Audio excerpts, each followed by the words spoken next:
So my topic is amputation and prosthesis. Does this option still exist?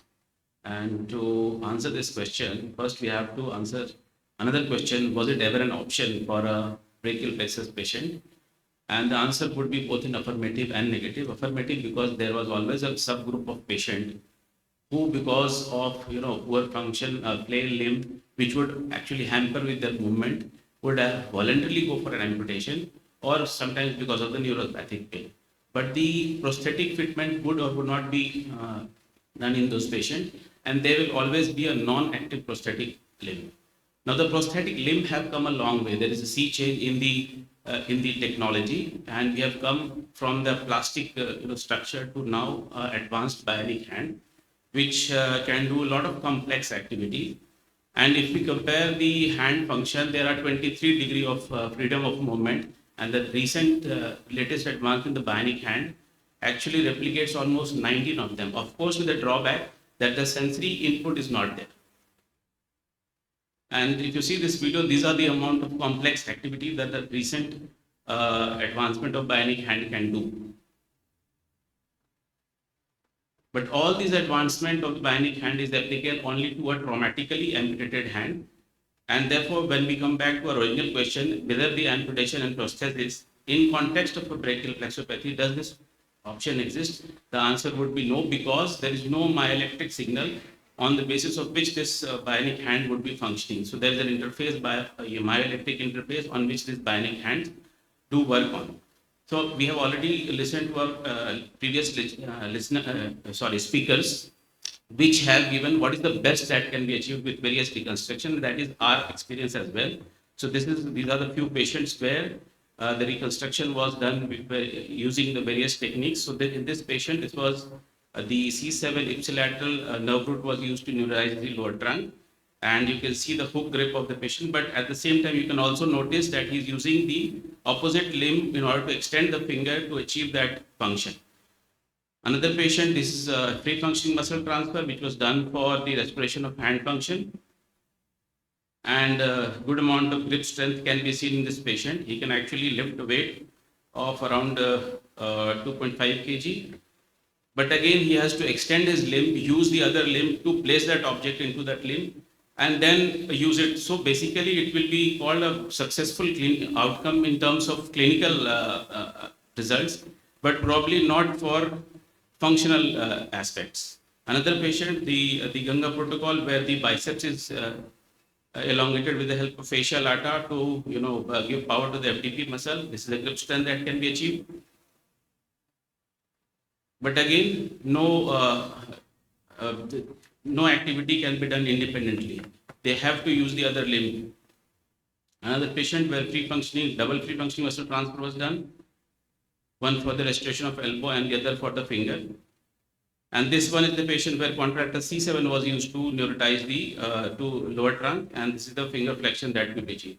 So we can say that while all these patients have clinically good results, but probably not good enough to be called to do independent activities.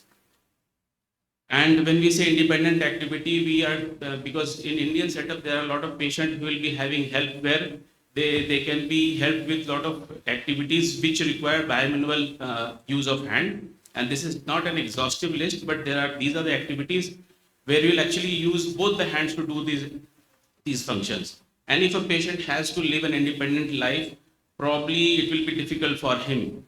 And also he has to earn a living for him, then the probably bimanual activity would be very useful for the patient. And in such, this is one of the last patient where the contractor C7 was used to neuritize the lower trunk, and the patient voluntarily opted for amputation of his limb and the fitment of a bionic hand.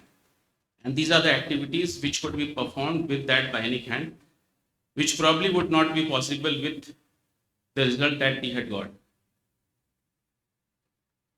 And these activities may seem very trivial unless you ask the patient to do it. And when we ask the questionnaire to these patients whether you are happy with the outcome, they would always say yes, they are happy with the result. But when you ask whether they are able to use that hand for any function, probably the answer would be no.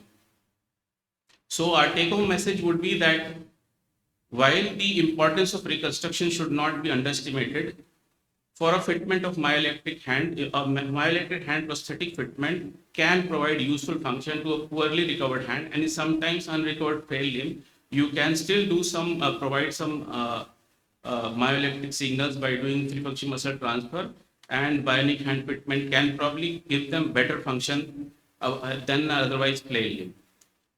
But it should always be an informed decision of the patient. They should understand the pros and cons of the procedure. They should also understand that that process is going to be irreversible. So body image problem should not be there. Psychiatric evaluation must be done. And the patient must be very motivated and educated to understand how to use the prosthetic limb. Because the biggest problem with the prosthetic limb is the discontinuation of the limb that is happening even in those patients where the traumatic amputation is done and bionic fitment is done.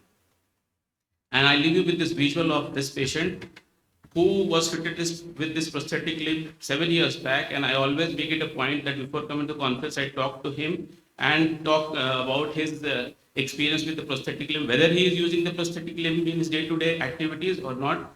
And this is the answer which I got. This is the latest video which I have received from him. He has now got 4 prosthetics, which he is using for different uses. And he's a painter by occupation, and he is well settled in Australia, living, earning for himself, and he's doing all his daily chores with his limb. That does not mean he's using the limb for all the time, but whenever he does his activity, he is using that limb.